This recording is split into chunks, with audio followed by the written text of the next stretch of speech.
Hello again, I am Blunty, and this is the AMD Radeon VII, and I've been using it for the last week. And instead of a series of endlessly boring charts and bar graphs, attempting to generate a raw number pissing contest for the sake of forum arguments, my review of this new GPU, well, I'll just be talking directly about what it was like to use, like a normal gamer. But first off, what's changed? What's different? Well, the Radeon VII carries that number as a reminder that it's the first gaming GPU to hit the market based on a 7nm production process.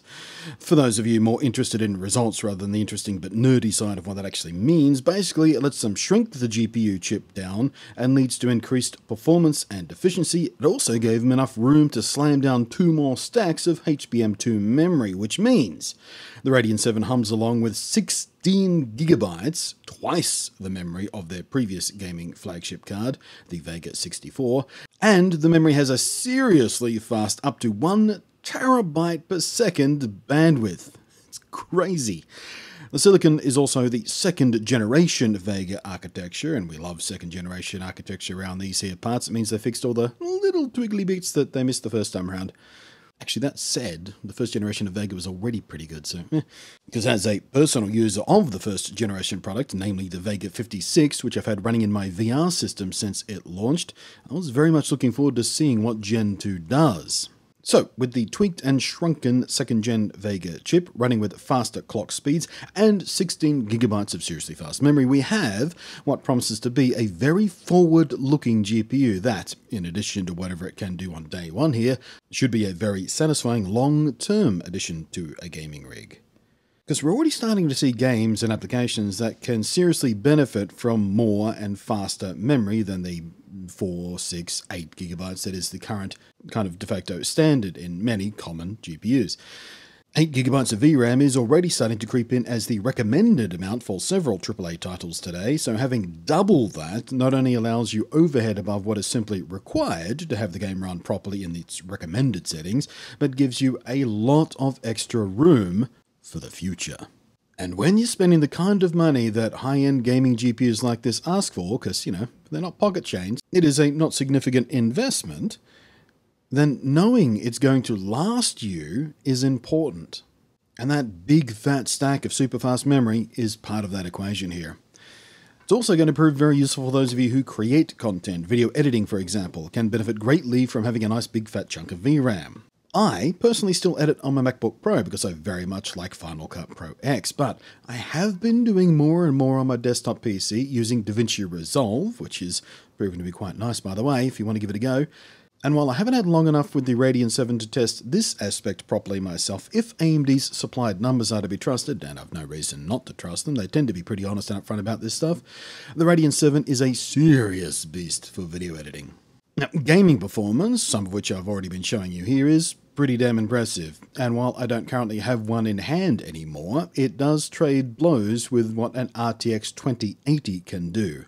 As with all things, some games do better on one or another, they kind of swap back and forth on who does better at what, and this seems to be true of both 1440p and 4K gaming. I have been testing it both on my heavy lifting main rig based on a Threadripper 1950X, woof, and also a more everyman system running on a Ryzen 5 1600 6-core 12-thread CPU. In both cases, I've been seeing very satisfying results indeed. Like the RTX 2080 it lines up against as far as general performance and recommended retail price goes, it can churn 4K gaming out very nicely in most cases, though, again, much like the 2080, I found getting to that 60 FPS most of us like to target for most games, some tweaking is often needed. Often this can be accomplished without actually sacrificing any noticeable image quality. And I found it to be a complete monster of a card at 1440p gaming, and that's where I'd recommend it live. For uncompromised gaming with everything turned on and maxed out, at very often well above the 60 FPS target we love so much. Now, speaking personally, I'm planning to use this very card in my VR rig, which I'm planning on rebuilding soon. The old case is a bit banged up and it's in need of a more aggressive cooling solution so it stays quieter and cooler while I game.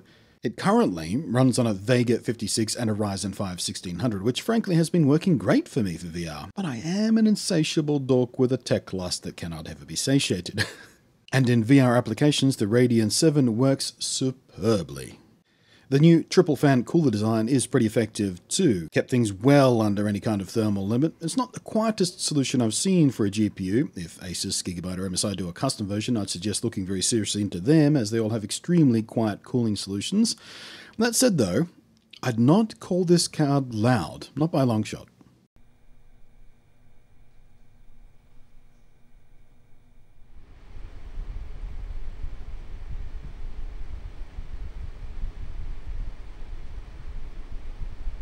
Performance and cooling aside, I'd also like to note this is one of the nicest bits of industrial design I've seen on a GPU in ages. It's just a little bit of sex, isn't it? It's super crispy, clean lines, sleek, smooth finish, nice backplate, real friend to windowed cases. I like it. So, at the end of the day, can I recommend people spend their money here on this GPU? Absolutely. If you're looking for a powerful high-end GPU that will kick VR, 1440p and 4K gaming around with ease, this is it. That can do it. And as I mentioned in the opening, the 16 gigabytes of blisteringly zippy VRAM is pretty confidence-inducing for the ongoing lifespan, making it easier to justify that kind of investment. And when it comes to deciding between this and its main direct competition, the RTX 2080, well, you've got more choices of brand in their coolers with NVIDIA, at least right now. But I also think that AMD's software, the Radeon Relive software that controls everything from basic functions and fan and temperature control, overclocking, game optimization, and all of that kind of stuff, all the way through to recording, even automatic game clip GIF generation and streaming, it's seriously superior to NVIDIA's GeForce experience in every aspect. From both a interface and usability standpoint and a responsiveness standpoint, it's so much better, easier, smoother, and faster. The Radeon Relive software has come a long way very quickly in a very short amount of time. It is really good, and that really can make a difference. The hardware itself, the Radeon VII, is a serious and very capable competitor to what NVIDIA are doing at this tier. And regardless of your personal preferences or odd tribalistic brand loyalty, we can all agree, I hope, that we're all going to be better off as gamers when AMD are doing this, stomping around with their big boy boots on and making the other guys stand to attention. I mean, just look at what happened in the CPU space since Ryzen thumped its chest and gave Intel a slap on the back of their head. We live in a golden age. Thanks for watching. I am Blunty, and we'll catch you next time. I really did slap the back of my head for that sound effect then. I didn't need to. I could have slapped the chair, anything, but I slapped the back of my own goddamn head and it hurt. That's what you call commitment to a bit.